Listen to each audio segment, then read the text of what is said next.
उडेरोलाल में वाराबंदी ॼाणाए ग़ैर कानूनी तौर सुल्तानपुर शाख के बंद करण खिलाफ शाख के आबादगारन इरीगेशन अमलदारन खिलाफ एहतजाजी मुज़ाहिरो कयो। एहतजाज कंदड़ आबादगारन हाजी सुधीर सहवाल, रजीब जत, अब्दुल रज़ाक, घमर खान, मोहम्मद ईसा, मोहम्मद मूसा, सूफ ओड, इदरीस खोसो, हुसैन खोसो, शाजिब साहिबाल ऐं ज़ाहिद साहिबाल एहतजाजी मुज़ाहिरो कंदे इरीगेशन अमलदारन सर्वेयर हबीबुल्लाह विघियो टंडियल मोहम्मद बख्श बुर्दी ते इल्ज़ाम हणंदे चयो आहे त ॿई अमलदार पैसनि ख़ातिर 8 ॾींहनि खां सुल्तानपुर शाख खे वाराबंदी जो जवाब ॾियण ऐं बंदि करे छॾियो आहे, जंहिं करे संदन पोखियल फसल सुकी रहिया आहिनि। हुननि इहो बि चयो आहे त वाटर जे फोड़ी जी मद में हिननि लखें रुपया इरीगेशन जे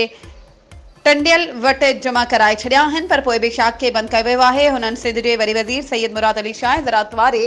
सूबाई वज़ीर खां मुतालबो कयो आहे त सुल्तानपुर शाख ते मुक़रर थियल इरीगेशन अमलदारनि ख़िलाफ़ क़दम खणी शाख खे खोलरायो वञे त जीअं आबादगार नुक़सान खां बचे। वधीक ख़बरुनि ऐं अपडेट्स जे लाइ असांजे चैनल खे सब्सक्राइब कयो ऐं हा, बेल आइकन खे प्रेस करणु न विसारिजो त जीअं असांजी हर नई अचण वारी वीडियो तव्हां ताईं पहुची